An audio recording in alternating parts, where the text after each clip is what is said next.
You've got your DSLR and you find yourself in a relatively dark environment.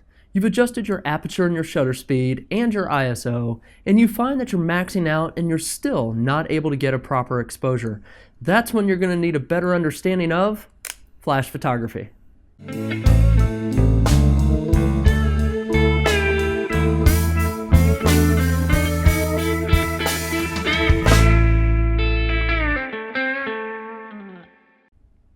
Onboard Flash is the last resort for me. As I mentioned before, the light's harsh, it's straight, and there's just not a lot of flexibility with it. Now, when would I use this? If I'm in a pinch and I'm outside, I have no other lights with me, and the sun's setting or it's rising, or for whatever reason the subject is being silhouetted, you could possibly use your onboard flash as a fill flash. So that'll bring a little more light to the subject, and that's a good thing. In most instances. Now, what are some of the modifications that you can make to this flash to perhaps yield a better image? Now, these are some things I've used in the past. They're kind of funny, but they tend to yield some different results, and your mileage might vary with them. To begin with, this is a little piece of tin foil, and so sometimes I've used this tin foil to bounce the flash. Now, you can get a little bigger piece than this, obviously, but you can place the tin foil up, you can angle it to the left, to the right, and you might be surprised, kind of what you get with that. The other thing that I've used in the past is this right here. It's just a little tissue paper. So the tissue paper you can place over the flash like this right here. You can double it up if you want. It acts as kind of a diffuser. So a diffuser is something that is going to better spread out the light, not make it so harsh. And that's I've had some good success using this. It looks funny when you run around with it because people are asking, what's that on front of your camera? And I think, well, it's tissue paper. Why are you using tissue paper? Well, I usually kind of get into the concept of diffusing light, but nonetheless, it works really well. So that is probably the instance that I would use this kind of flash.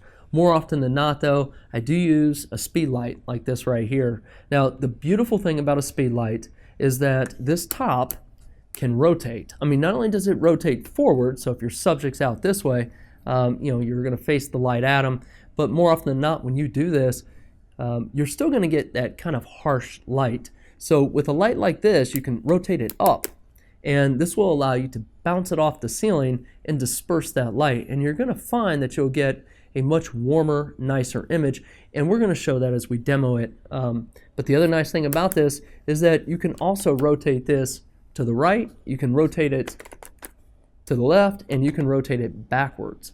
So you can actually send this thing behind you and have it bounce forward. So there's kind of many configurations with this that seems to work out really well. And a light like this, other lights have them as well. It's kind of another way, it's another built-in diffuser to this particular light where you pull it out, you can lay it down, and it'll help disperse the light more. It's just kind of like a little honeycomb filter that's on there. The other thing that's on this one as well is there's a little white card. That's what this is right here, kind of sticking up. The concept behind this is that when the flash goes off, this will actually help to bounce the light forward. So it does a decent job. I mean, it's just nice because it's built into the camera, so that's just another thing that you can use. And again, there's other configurations that we can use with this external flash that I may create some additional videos on. Now, something to understand about flash photography is this. It's called TTL. So TTL stands for through the lens. And basically, it's kind of like being in automatic mode for your flash. Now, if you've watched my other videos, you'll know I'm not a big fan of automatic mode in photography when it comes to the camera. But when it comes to the flash, providing that you can put the flash on the camera, running in TTL mode is not a bad idea. And I'm actually a fan of that.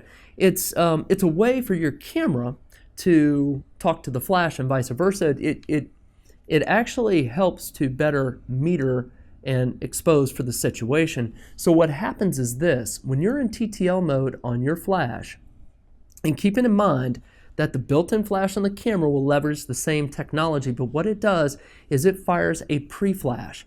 And it's so immediate, and it's just before the regular flash that you won't even notice it.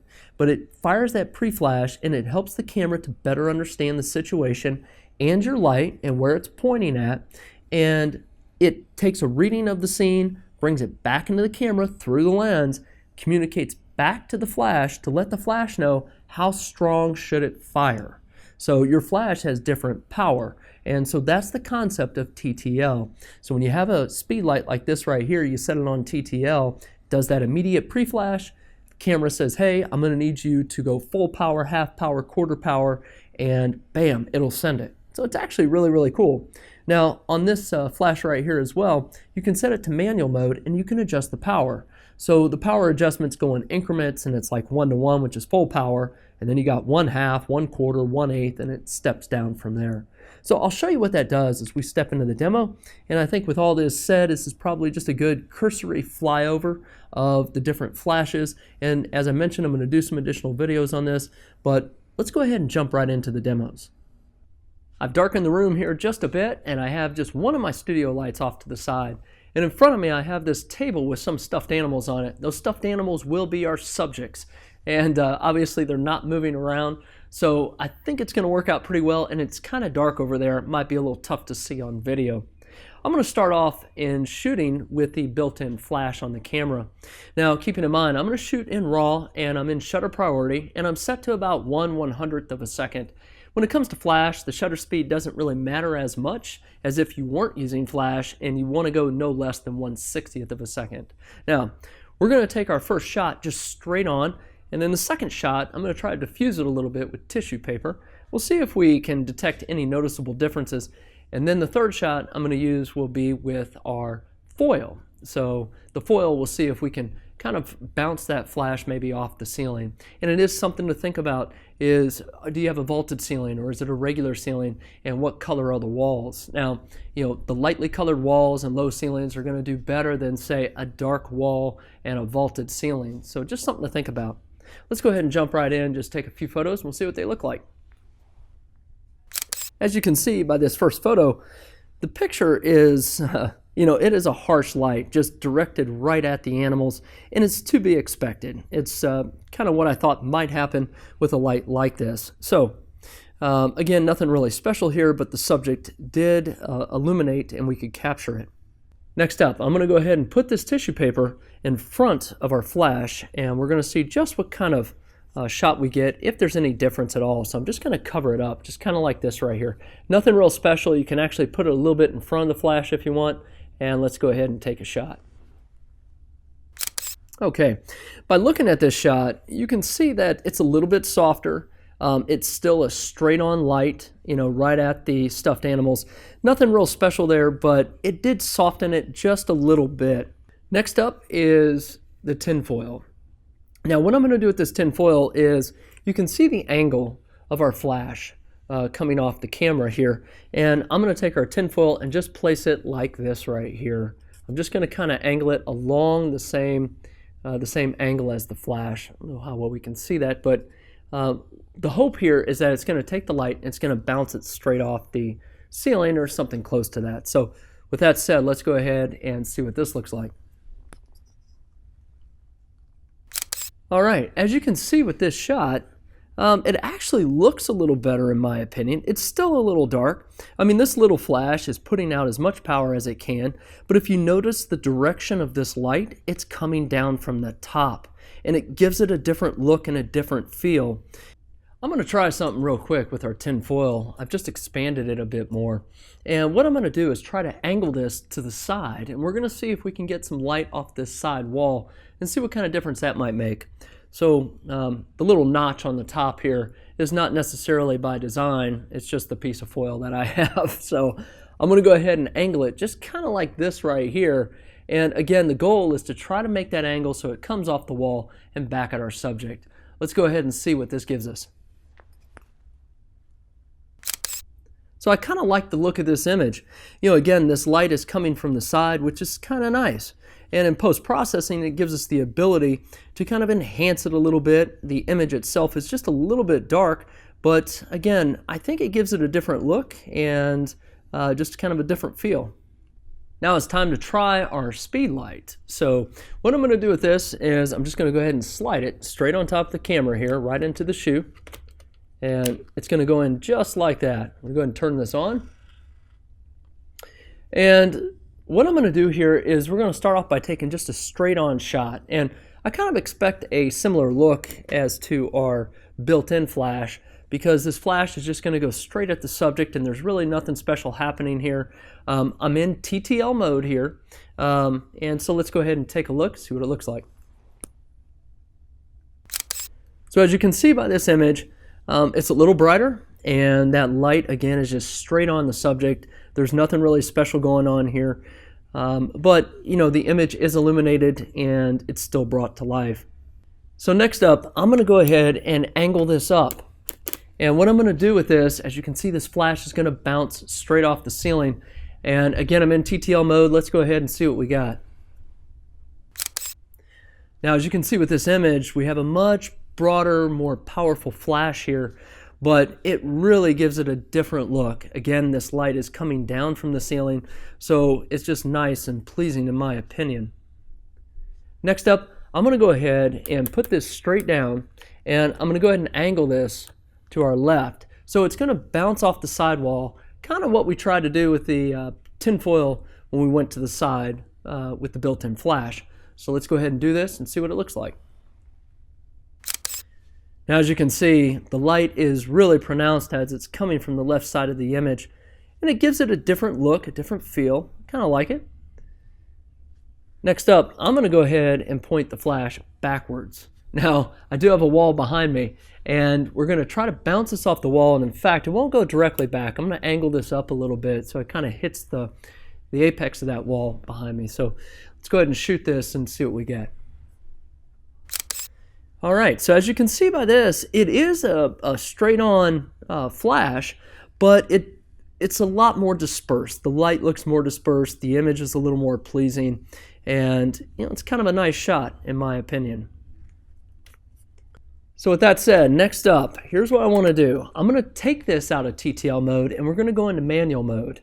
And on this particular light, I may create a separate video just on this speed light, but you know, it's really just the push of a simple button at the top, and it puts you in manual mode. And what I'm going to do here is I'm going to go 1-to-1 power. This is full power of this speed light, and I'm going to take it straight on at the subject, and let's see what it looks like.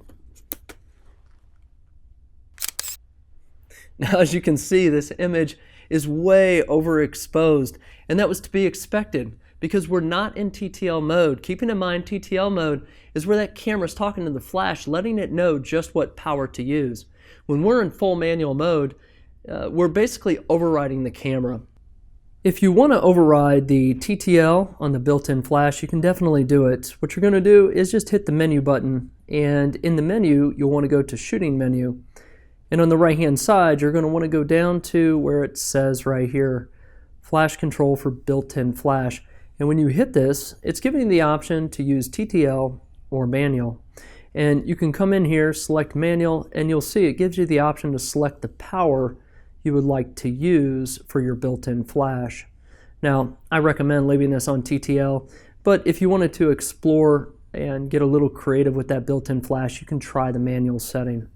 More often than not, when I'm out and about and it's relatively dark, I typically head into shutter priority. I'll set it to around 1/60th of a second and control the ISO. Now, if I'm trying to grab some action in that low light or it's just too dark, then I'll reach for the flash. And for me, I always go for the speed light if I have it with me. Now, this thing is relatively big and bulky, so I don't always have it. And that's where the built-in flash comes in handy. Just keep in mind, if you're out and about and you're using the built-in flash, it's not too difficult. Just pre-pack a little bit of tissue paper and perhaps some tinfoil. These things are really easy to carry around. Now, I'm going to release some additional videos, and we're going to do a deeper dive into the speed light and some of the things that you can do with it. And for example, when it comes to diffusing a speed light, I have something like this right here. Now, this thing's it adds to the rigging, and it's even bigger. This diffuser actually fits on your speed light, kind of like this right here. Now, we'll get into this in some upcoming videos, but I just want to show you there's some additional options. And something else you can use with an external flash is this. So this right here is just a trigger. This trigger fits on top of your camera, and it remotely fires your speed light when it is not on your camera. So you can do some really interesting things with that. And again, that's just a little insight as to what's to come. So, if this video helped you out, be sure to give it a thumbs up, and if you haven't done so, subscribe to the channel. It's called The Real World. You never know, more often than not, I post videos about photography and technology, but I also post them about homeownership and automobile maintenance. So until the next video, take care of yourself and be safe.